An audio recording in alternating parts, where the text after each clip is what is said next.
함께 보실 말씀은 민수기 12장입니다. 민수기 12장은 구약성경 215페이지에 있습니다. 민수기 12장 1절로 16절 말씀입니다.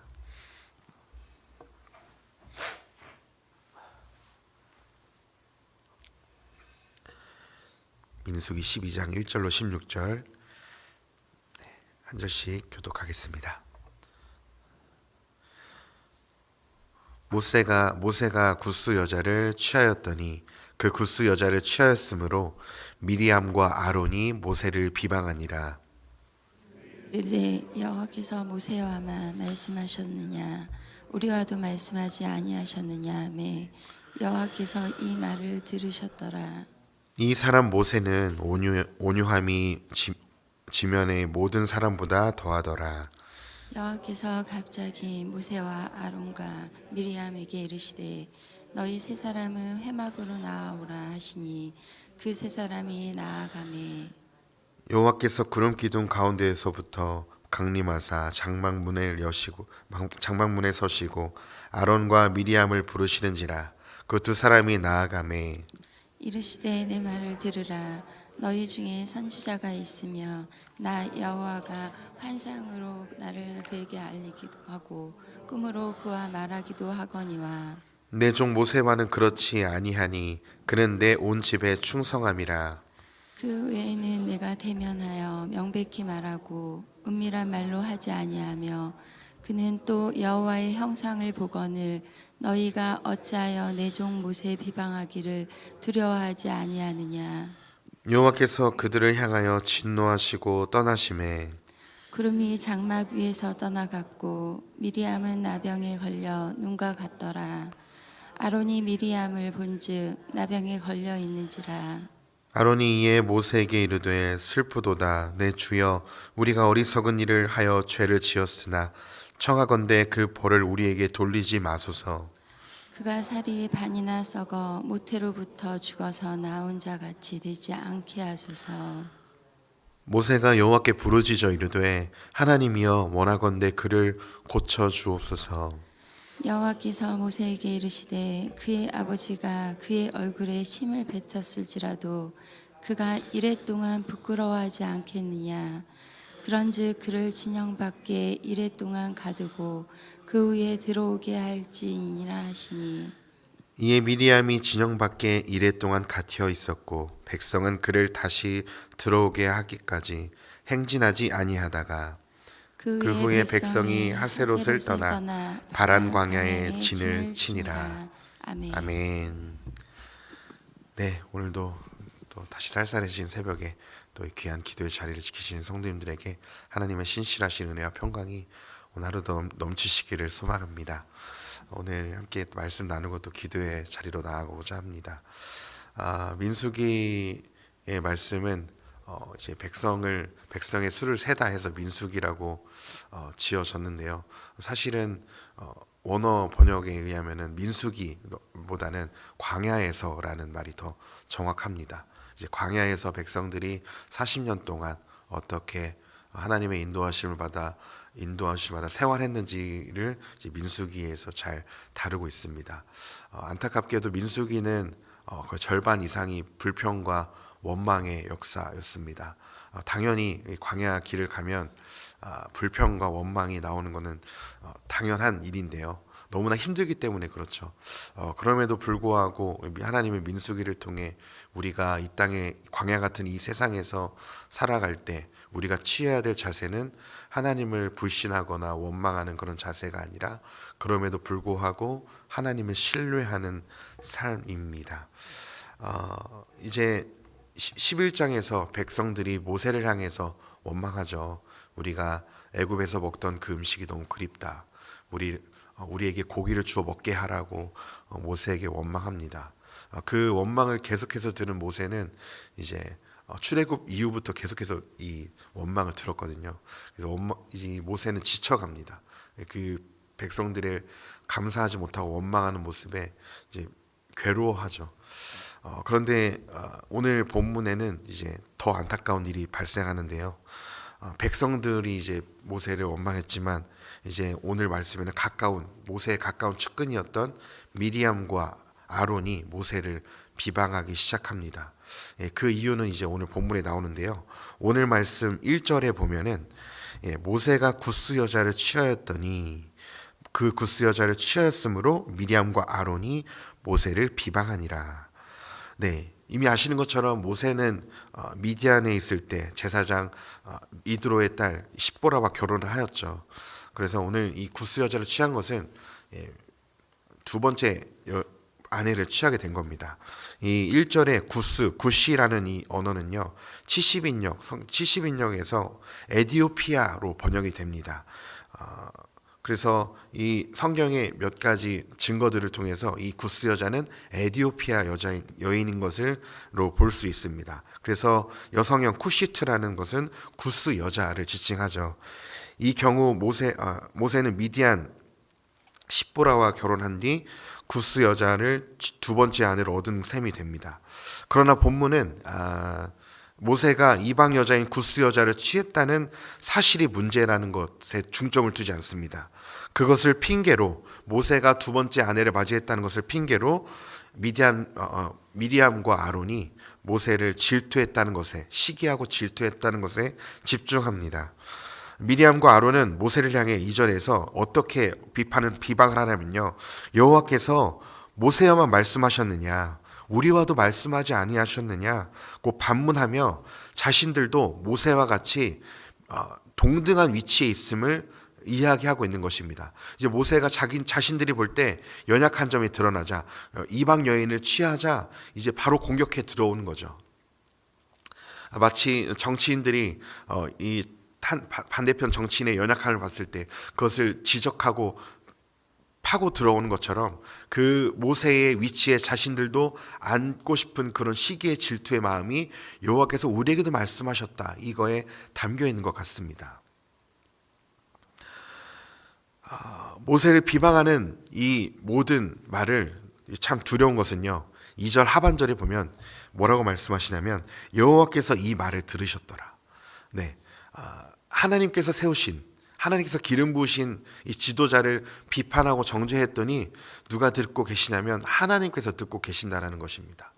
네, 여기서 저희가 참 잘 기억해야 될 것은요, 뭐 지도자뿐 아니라 지체와 이웃을 향해서 우리가 너무나 서슴없이 비판하고 정죄할 때가 너무나 많죠. 우리 마음 속에서도 그런 마음이 있지만 누군가를 향해서 내뱉거나 누군가와 함께 있을 때 그 지체를 향한 연약함을 드러내는 말들, 우리는 너무나 쉽게 하는 것 같습니다. 어떤 사람을 섬겨주거나 위해주거나 이해하는 말이 아니라, 격려하는 말이 아니고 우리는 너무나 비판적인 성향을 잘 가지고 있는 연약한 자들임을 보게 됩니다. 그런데요, 중요한 사실은 이 모든 것을 하나님께서 듣고 계신다는 거예요.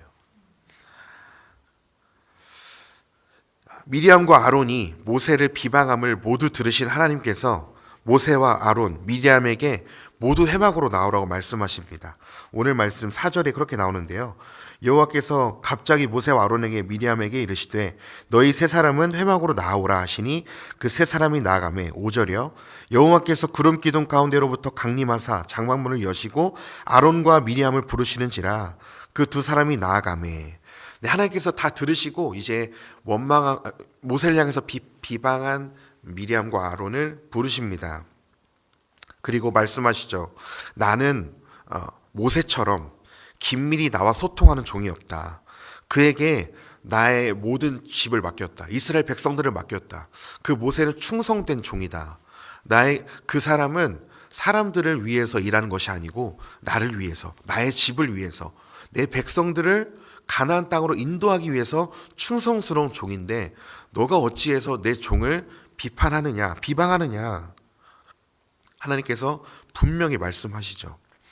이 모세는요, 다른 선지자들과는 달랐습니다. 하나님께서 말씀하시는 것처럼 이 모세와는 많은 선지자들에게는 꿈으로 나타나시고 간헐적으로 잠깐 나타나시지만 모세와는 명백히 대면해서 말하고 소통한다라는 사실이죠. 이런 권위 있는 모세를 하나님께서 세우셨기 때문에 너희가 비방하는 것이, 비판하는 것이 옳지 않다고 하나님은 분명히 말씀하시는 것입니다. 그러면서 하나님은 모세를 비방한 미리암, 모세의 비방을 주도한 미리암에게 나병으로 심판하십니다. 하나님께서 이 아론뿐만 아니라 아론에게는 나병을 걸리게 하지 않고 미리암에게만 나병을 걸리게 하시는데요. 그것으로 보았을 때 아마 본문에 나오지 않지만 미리암이 이 모세를 비방하는 것을 주도한 것으로 여겨집니다. 하나님께서 구름 가운데 떠나가시자 미리암이 나병에 걸린 처참한 모습을 아론이 발견합니다. 10절에서 그렇게 발견하는데요. 구름이 장막 위에서 떠나갔고 미리암은 나병에 걸려 눈과 같더라. 아론이 미리암을 본즉 나병에 걸렸는지라. 이 아론이 안타까운 장면을 보면서 두려워하며 모세에게 엎드려 구합니다. 11절이요. 아론이 이에 모세에게 이르되 슬프도다 내 주여 우리가 어리석은 일을 하여 죄를 지었으나 청하건대 그 벌을 우리에게 돌리지 마소서. 그를 고쳐달라고 간절하게 요청합니다. 모세여 우리가 당신이 하나님께 기름 부음 받은 지도자임에도 불구하고 우리가 비방했습니다. 용서해 주십시오. 이렇게 하면서 이 미리암을 살려달라고 고쳐달라고 기도합니다. 요청합니다. 그래서 하나님은 모세가 중보기도를 하나님께 올리기 시작하고 모세의 기도를 통해 하나님께서 낫게 해주시지만 지도자를 향한 비방의 죄악이 큼을 깨닫게 하시기 위해서 7일 동안을 진영 밖으로 돌아오지 못하도록, 그래서 본래는 이 정결기간이 14일인데요 7일로 줄여지면서 그래도 하나님의 긍휼하심이 드러납니다. 7일 동안 진영 밖으로 있으면서 이 미리암에게 하나님께서 세우신 지도자를 향한 비방이 큰 죄악이었음을 깨닫게 하시는 기간을 두게 됩니다. 참 이 본문에서 아름다운 장면은요, 미리암이 이제 하나님께 징벌을 받아 나병에 걸려 7일 동안 밖에 있거든요. 그때 이 이스라엘 백성들이 어떻게 하냐면 15절에 이에 미리암이 진영 밖에 이래 동안 갇혀 있었고 백성들은 그를 다시 들어오게 하기까지 행진하지 않습니다. 네, 미리암이 징벌을 받아 진영 밖으로 버려졌을 때 모세와 백성들이 그 미리암을 버려두고 떠난 것이 아니라요 7일 동안 다시 돌아오기를 기다리면서 행진하지 않습니다. 참 아름답습니다. 공동체에 연약한 자가 있음에도 불구하고 그들을 내쳐버리지 않고 징벌하기까지 기다려주고 함께 출발하는 모습, 참 아름다운 모습입니다. 오늘 이 미리암과 아론 그리고 모세의 모습을 통해 두 가지를 조금 저희 삶에 적용해보고 싶습니다. 먼저 첫 번째는요, 지도자를 향한 비방의 말을 우리는 그쳐야 합니다. 모세를 향해 서슴없이 비방하는 미리암과 아론의 모습을 통해 우리의 모습을 좀 돌아봤으면 좋겠습니다. 우리는 때로 지도자의 허점이 보일 때 너무나 쉽게 판단하고 정죄하는 것이 있습니다. 여기에서 우리에게 지도자는 대통령이 될 수도 있고요. 크게는 대통령이 될 수도 있겠고, 작게는 직장 상사나 교회 담임 목사님이 될 수도 있겠습니다. 그들을 향해서 우리가 또 원하는 바를 가질 수는 있습니다. 불만을 가질 수는 있어요. 그러나 그들의 하나님이 세우신 지도자들의 연약함을 보고 우리는 그들을 격려하고 힘내자고 또 응원하는 말보다는 너무나 쉽게 비판과 정죄하는 말을 내뱉을 때가 우리에게 종종 있습니다. 저러니까 나라가 이 모양 이 꼴이지 너나 잘해라 고 비판할 때가 있죠. 사실 제가 그렇습니다. 그런데 우리가 분명하게 기억할 사실이 있습니다. 위에 있는 권세는 모두 하나님께로부터 났음을 성경 로마서는 이야기합니다. 그러니 권세를 향하여, 하나님이 세우신 권세를 향해서 비방하는 것은 곧 그 권세를 세우신 하나님을 비방하는 것입니다. 그 권세가 잘못했을 때 우리가 판단하고 정죄할 것이 아니고 그 권세를 향해서 하나님께서 그 사람을 다루시고 징벌하셔도 하나님이 하실 것입니다. 우리가 할 것은 그들을 위해서 불쌍히 여기고 기도하고 응원하고 격려하는 것이죠. 또한 우리에게 세우신 지도자뿐만 아닙니다. 제가 서두에서 말씀드렸던 것처럼 우리의 가까운 이웃이나 지체를 향해 비판하고 정죄할 때 그 모든 비방을 하나님께서 들으신다는 사실이에요. 이게 참 두렵습니다. 우리가 누군가를 향해서 정죄하고 비방할 때 하나님께서 들으신다는 거죠.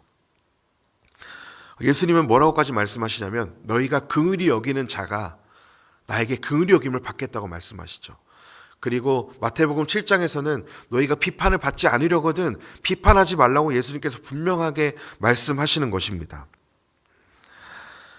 하나님은 우리의 이 심판의 자리, 죄의 입술, 누군가를 비판하고 정죄하는 그 입술을 이제는 그치길 원하십니다.